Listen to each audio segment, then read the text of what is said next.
Hello, everyone. I can't see you, but I can feel like it's going to be a great session. As Alan said, I'm Kelsey Kephart. I used to be one of the admissions directors at Columbia Business School.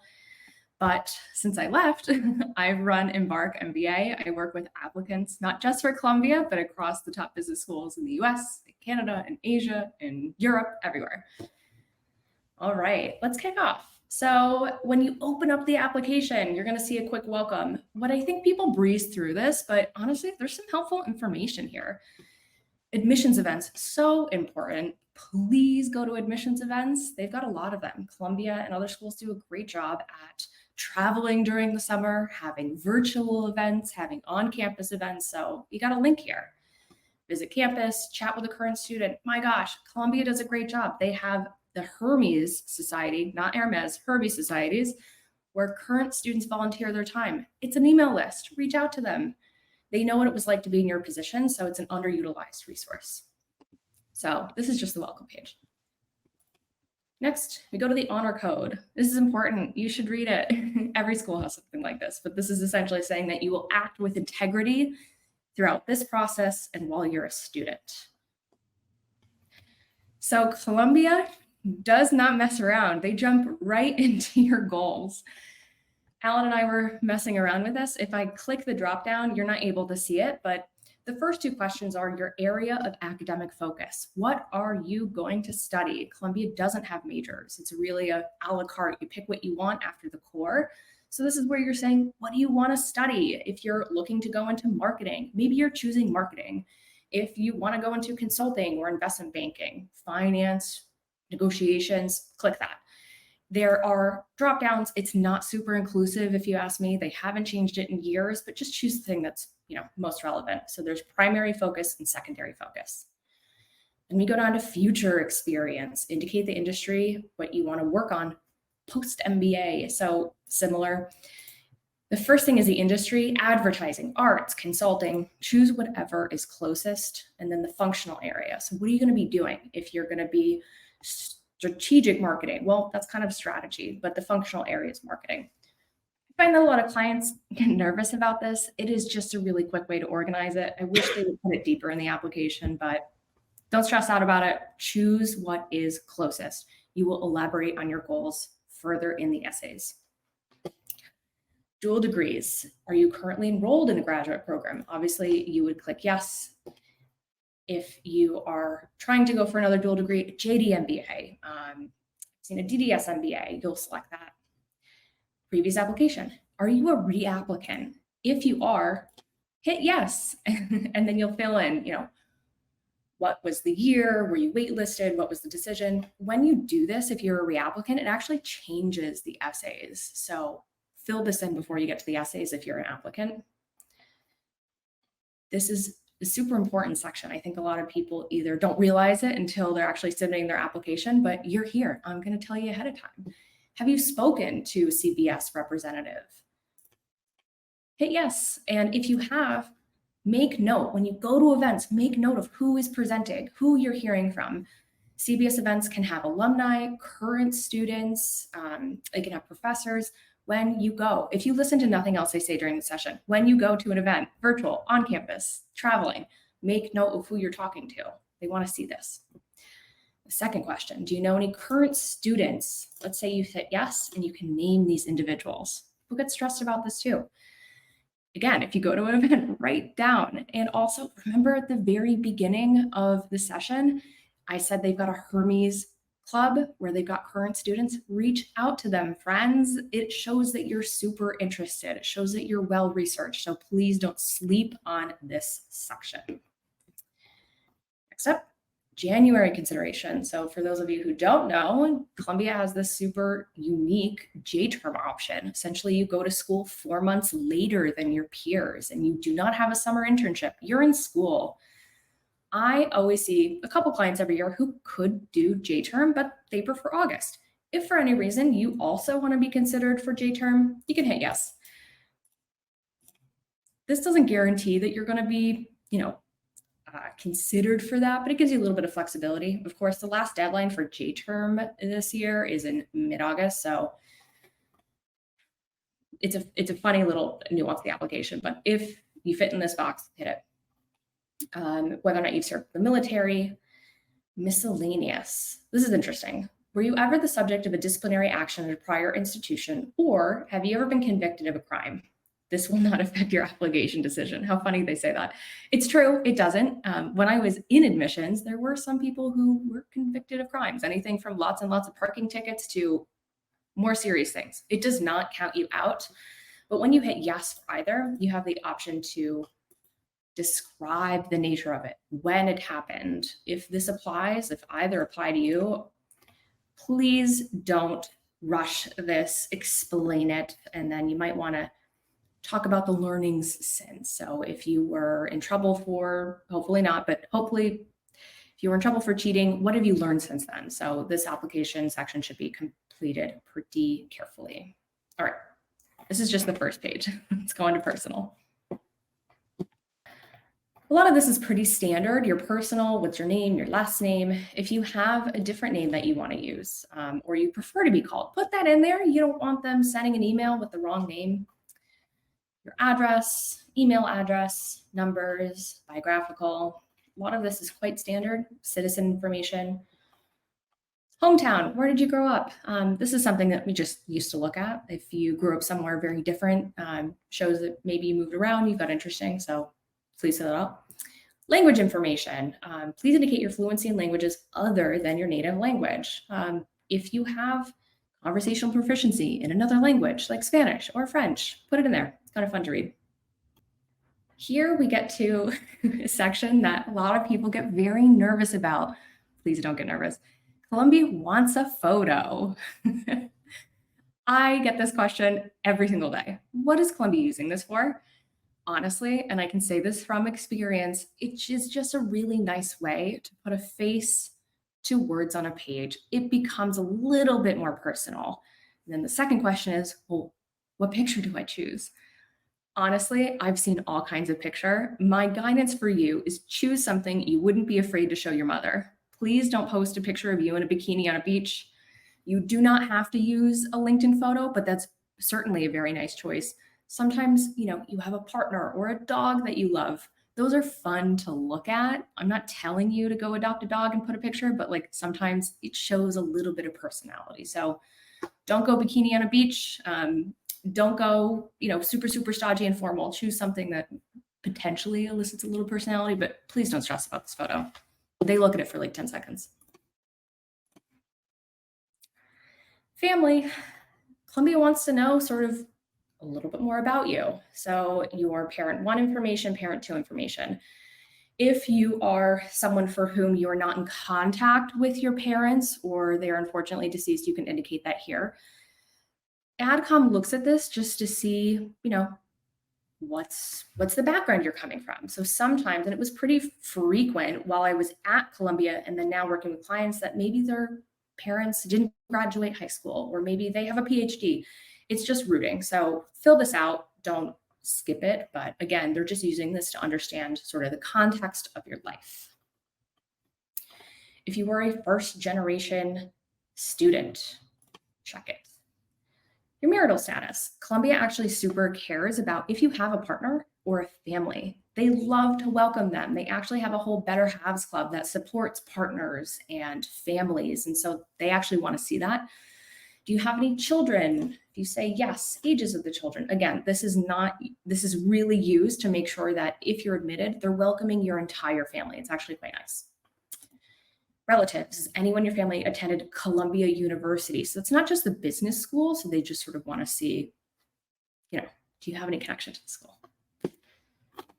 Oh, last one. Sorry, I almost forgot this. Do you have a partner or relative currently submitting an application to Columbia University? So this includes the business school, but they like to see if both you and a cousin or a partner or a sibling are interested in Columbia. Well, it could be a signal that you're super interested about Columbia, that they might have a better chance of yielding you if you actually are accepted. So if this applies to you, don't be afraid to designate it. Resume. So this is very standard. I have 2 tips for everyone. Please don't submit a 2-page resume. I believe that everyone can get a resume onto 1 page. I believe in you. Utilize Arial, narrow, size 10, increase the margins. Has to be 1 page. Kelsey, could I ask, how bad is a 2-page resume? Because I actually ended up submitting a 2-page resume, but I had basically 2 sections of my career. Essentially, I had one half which was a technical career, and then one half which is a little bit of an artistic career. Are there a little bit of exceptions to that rule, or did I somehow fuck up a little bit? Shame on you, Alan. It's not the end of the world, but there were times where, as admissions, I was like, did you really need 2 pages? If someone has a 10-year career, I'll give them a little leeway. But honestly, I believe I'm a magician with resumes. I can get anything onto 1 page, but if at all possible, put it onto 1 page. Don't be like Alan. Just kidding, Alan. All right. Employment. My gosh, there's a lot of text, but essentially, this is super important. Again, the biggest tip, do not estimate anything, friends. I used to run Rivera for Columbia. Don't estimate. They will be checking this. So if I say add new, will it pop up? Oh, fabulous, it does. So you can enter in 3 jobs. So for those of you who might be career jumpers, you have 6 roles, you can only do the most recent 3. Organization name, where it's located, when you started, and when you ended. So don't estimate this because they will check. They just want to see if you have any gaps. If you have a gap, that's okay. You can explain it in the optional essay, but this is really them getting an accurate career arc. Employment order, put your most recent first, your starting position, your ending position. What type? Full-time, part-time? This is so important. The salary. I can't tell you how many times I had to go over Rivera flags. Do not estimate your salary. Friends, you have tax returns, you have bank accounts.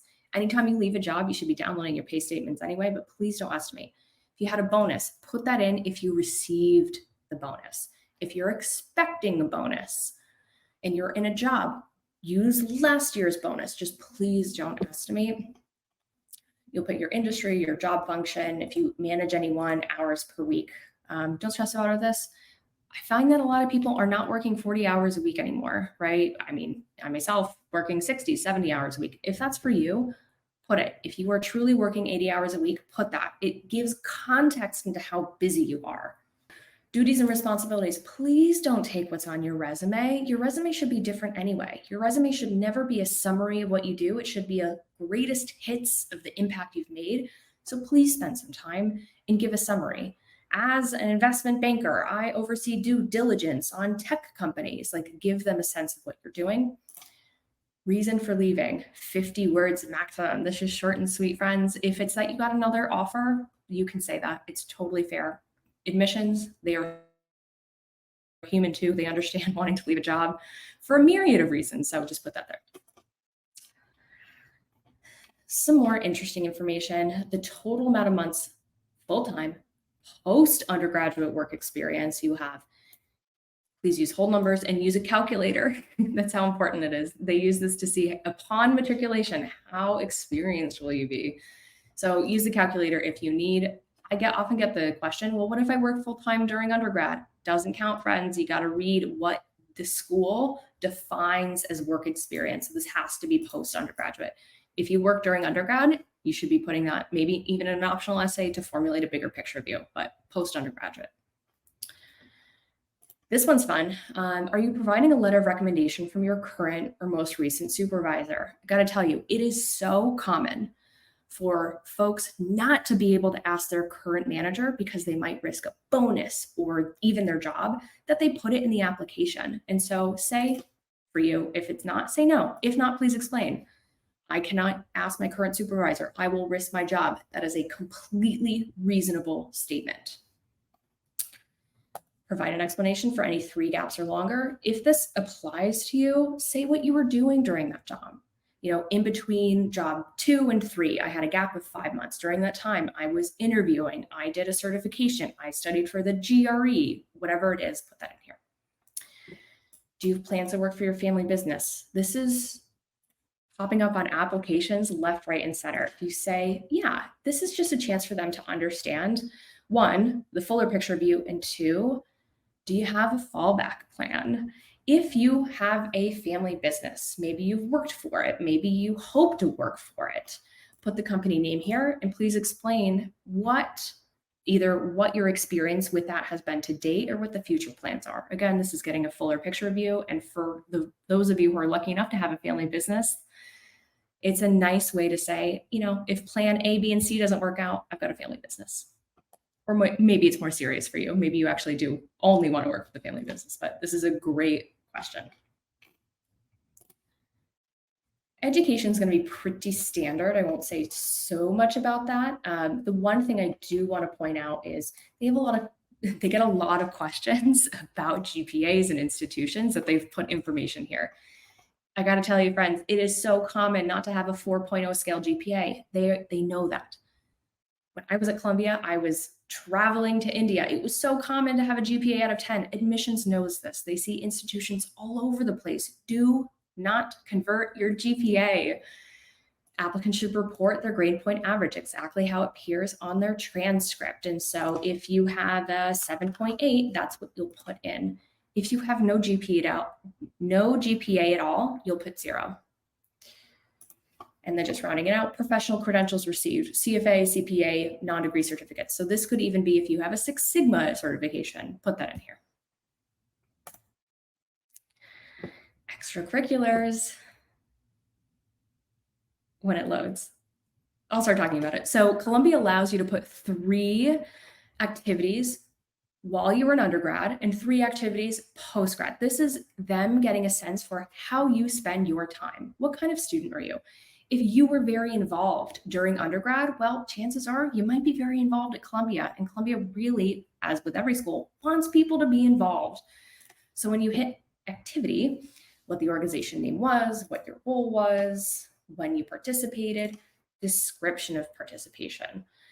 Please use the time to say what your impact was. If you were a part of a fraternity or a dance team, well, did you grow the members? Did you support the members? How many members? Please make sure that you're highlighting your impact here. So again, that's 3 during undergrad, 3 postgrad.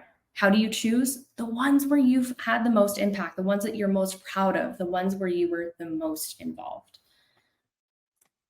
Hobbies. The way that I define hobbies instead of like extracurricular activities is maybe you love needle pointing. I've even seen crazy extracurriculars like pole dancing or rollerblading. If it's not part of like a formal organization, that becomes a little bit of a hobby. Maybe you like to read sci-fi. Put your hobbies in. I've even seen like video gaming. Put what, brings you joy. Let's go to essays. So Columbia has a new short answer this year. I'll get to that in a second, but short answer, they've had this. When I was there, you had something like 150 characters, and then it was 75 characters. We're at 50 characters. It's very short. This needs to be so short. It does not have to be grammatically correct. So transition into like tech, investment, banking. That's so short. I still have 11 characters, but whatever it is for you, it's just a way for them to quickly glance at it and situate. Okay, what is this person trying to do? You will expand on it in your first main essay. The new one, how do you plan to spend the summer after the first year of MBA? If it's an internship, include target industries or functions. And so if up here you wanted to go into investment banking, well, internship at JP Morgan on the tech team. If you have more information than that, please put it, but this is sort of the structure of how quickly you're going to type this out. All right.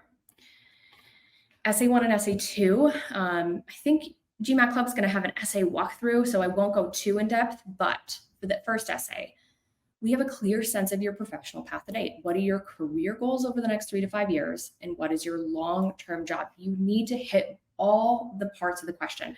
This is very similar to a lot of schools' essays. This is a tried and true standard goals essay. You need to situate. If you're a transitioner, why the transition? If you're continuing in your industry, why? How? This is for them to understand, do you have the ability to transition? Have you done the research? If you're transitioning to something different, what do you know about the industry? What's driving the industry to change? Did you do research? Sometimes solidifying it with metrics makes sense. You need to convince the AdCom that you have a plan, that you're well researched, because they know it is so normal to go to business school and change. 50% of people do. So if you are able to formulate a very strong argument for your career, even now without the MBA, that if you do change, you can get back on track. So this essay, very, very important, maximum 500 words. It is a document upload. If your essay is 505 words, that's okay, but please don't go 550, 600, etc. Essay 2. The Phillips Pathway for Inclusive Leadership is a co-curricular program. So they've asked, just the first question was the same for a couple of years. Describe a time or situation where you needed to utilize one of the 5 skills, which are up here, friends, just one of the 5, and the actions you took. So this is a star format question. Understand where you've been inclusive.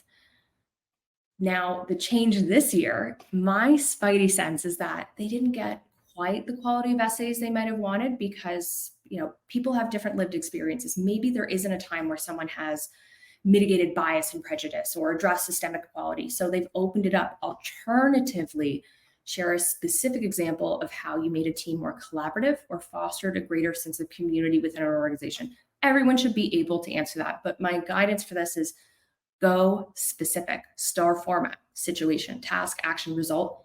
Bring it up, not maybe what you learned in that situation. Maybe you want to bring it across, the lessons that you carry now. 250 words, by the way, it's short. Essay 3. So this has been the essay for many years with one change. How will you co-create your optimal MBA experience at CBS across academics, culture, and professionally? My spidey sense tells me that potentially some applicants were just talking about academics or just talking about culturally, clubs and fun things. They put the word co-create. This is a signal to you that you need to talk to across your experience, professional, cultural, academic. How are you going to enjoy or maybe even give back to the Columbia community? So please take heed of the word co-create. Optional essay, I would say probably about 30% of folks write an optional essay, and it's really a chance for you not to expand on prior essays, but give them information about something that can't be covered elsewhere. What might that be? Maybe there were a less than stellar academic performance in your undergraduate program. Maybe you had to work to support yourself during undergrad. Maybe your job is so intense right now that you just don't have a lot of extracurriculars. This is a chance for you to answer potentially unanswered questions. There were times where I would read an application and I'd say, well, they didn't even address this. What's going on here? I wish they had done the optional essay. Really, they gave you 500 words. Please don't give them 500 words. An optional essay can be done in a sentence. I'm going to address my undergraduate GPA. I didn't do so well. I wasn't mature enough. Sometimes that's completely all that's needed. Again, don't give them 500 words.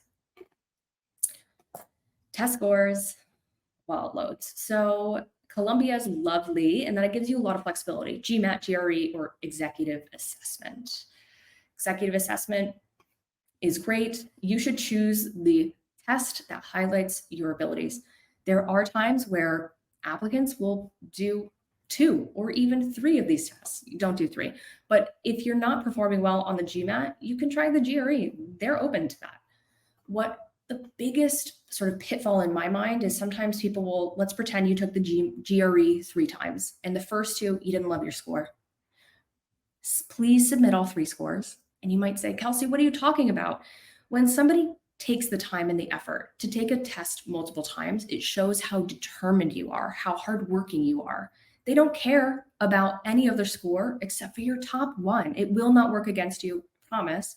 Please submit all of your test scores. When I was at Columbia, one of the biggest reasons someone was waitlisted was that they only took a test once. And so it looked like, maybe they weren't taking it seriously. What if they took it one more time? But if you report all of your scores, you kind of get ahead of that. You tell a story of how determined you are. Anyway, so down here, just like many, many schools, they're asking you to self-report. So you'll just upload that. take a screenshot, et cetera, upload that here. It is only if you're admitted will you send the official scores. And just highlighting this, how many times have you taken it? If it's 3, put 3. Recommendation, so Columbia only wants 1. I hope all schools go to just 1. But anyway, so when you add your recommender, you'll put in their details, et cetera, et cetera. Here, I get a question like this all the time. Do you waive your right? Waive your right. It's essentially signaling to them that if you're admitted or not admitted, you're not going to come back to admissions and say, hey, I want to see my, what they wrote about me. It's not going to work against you if you don't waive your right, but 99% of people do waive their right. Just an operational note, when you put this in, their email, their information, as soon as you hit send to recommender, this button here, it's going to send them an email. So don't put this information in until you've secured that they're going to write for you and they're prepared to write for you, or else this is just going to languish in their inbox. Financing your MBA. So I love that Columbia does this. They're already saying, hey, please think about this. And they've got a calculator, they got information. Let's walk through this. So they're estimating that the first year's cost is $133,000. That is yes, it is a high sticker price, but hopefully you knew that before I just told you that. There's a couple of boxes. Would you like to be considered for merit scholarships? Well, everyone does, so hit yes. Do you intend to apply for need-based institutional funding? So essentially, will you go through the financial aid process at Columbia?